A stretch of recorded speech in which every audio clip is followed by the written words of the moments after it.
Hello, everyone, and welcome to this episode of Marvel Talk. I am OLED Ed Fries, and I am unfortunately not joined by Marvel Talk tag team partner Andre C, as Andre C is unavailable tonight, and we'll be bringing you daily episodes of the What If reviews. These are going to be short form, much shorter reviews than we're used to giving you here. Not going to be an hour-long episode on a half-an-hour show. Nope. Kind of bare bones, straight to the thing. And of course, tonight we are talking about episode 1, which is What If Nebula Had Joined the Nova Corps. This was a fun episode. I really enjoyed this. I thought it was a bunch of fun. It wasn't super in-depth into a lot of things, but the universe that it lives in is a universe I'd love to see a little bit more of. See what else is going on in this universe. As you know, a lot of times they dump us in with a little bit of backstory in the world we're in. In this reality, Ronan the Accuser betrays and kills Thanos, which is unthinkable, but also really cool to think about. Like, what would the Marvel Cinematic Universe be without Thanos? What if we had a Ronan the Accuser being this badass villain that he should have been in the first Guardians of the Galaxy movie? But we digress. Nebula is left on her own. There's no Thanos to guide her. She's not part of the Black Order anymore. Very, very interesting. In this world, she's rescued by the Nova Corps, and she enlists as a Nova Corpsman. Think of John C. Reilly's character from the first Guardians of the Galaxy movie. Similar rank, similar stuff. Really interesting idea. But now, Ronan wants to come and take over Xandar. But unfortunately, the Guardians of the Galaxy aren't here like they were in the first movie. So instead, Nova Prime, again, unfortunately not this time played by Glenn Close, but we'll get to that a little bit later on, decides to activate the impenetrable force field, this planetary shield around the planet. The only problem is it lasts for 50 years. So Ronan's stuck on the outside of this planet for 50 years, and he's got to figure out what he wants to do. The problem is what that does to the people on the inside. No light. So the world becomes a darker, grittier world. And unfortunately, thank you to a lot of reviews and things that I've seen, it becomes very Blade Runner. And having seen it and thought about it, I now see exactly the resemblance between the Blade Runner movie. It's dark and neon. It's got those flashes. It's really an interesting look at this world. Start the episode, Yondu's been murdered. And that's unfortunate because Yondu's such a great character. But no, Yondu's murdered. Nebula was given the case to investigate. And we start seeing that the Nova Corps isn't exactly the upright group that they are. The other agent who comes to help, rectify the situation is very, he's a criminal. He got what he deserved. Moving on, la-di-da. But Nebula keeps looking and she finds his arrow. And his arrow has some kind of hidden schematics on it. And she knows that she absolutely needs to go use these to go ahead and find what happened to him. Why was he here? Why did he have these schematics on him? And why was he willing to die for these schematics? She ends up going to a place that's a casino. And there's Groot, and there's Meek, and there's Korg. And we see these wonderful characters. Drax is playing at a slot machine, and he loses, and he gets all angry. It's fantastic. And we later on find out that the casino's run by Howard the Duck, which is great. I love the idea that they keep bringing Howard the Duck back into this. And I love the fact that they keep giving him more and more to do every time we see him. So it's just fantastic. But Howard helps Nebula figure out that these are schematics that deal with the shields and deal with the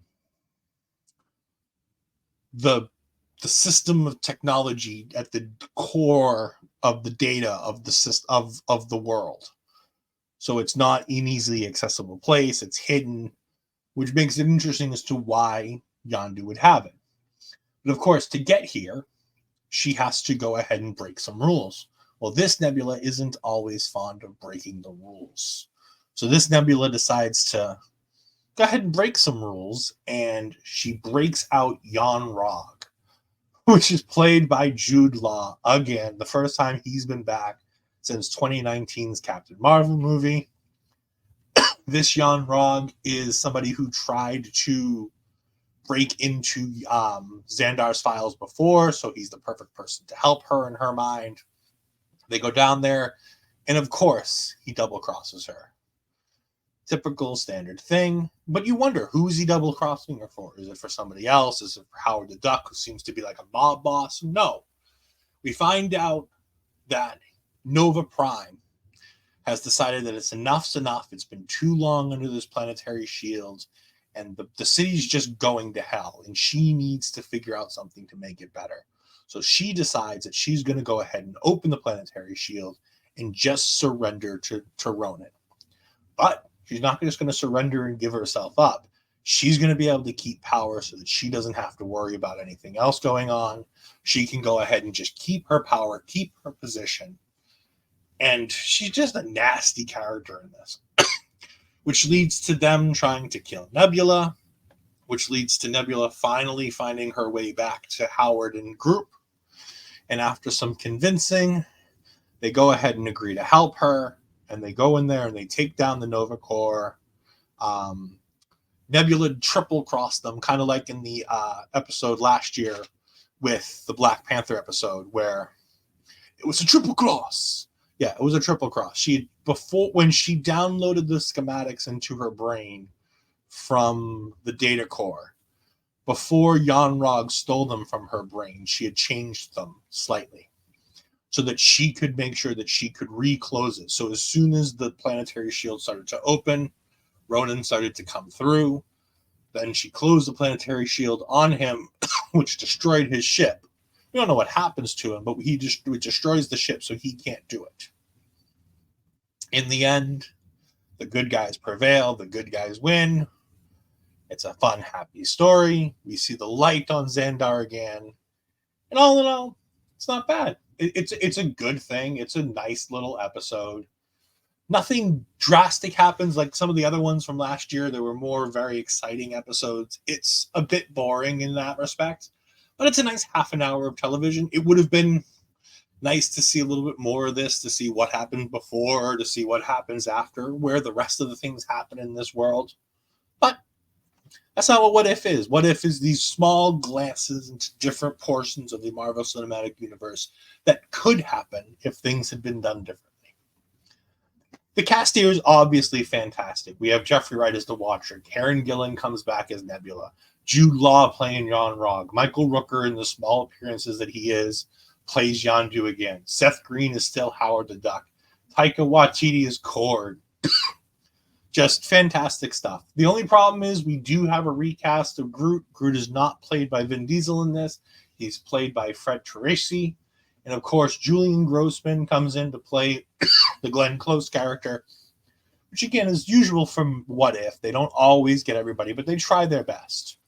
One of the things that I saw from the new Rockstar episodes, and I'm going to shout out Jessica Clemens and the new Rockstar team for this one, is apparently when they got some screening stuff from this at one of the previous media events with Disney, the writers of What If said a lot of these episodes are going to be based on their favorite 80s movies.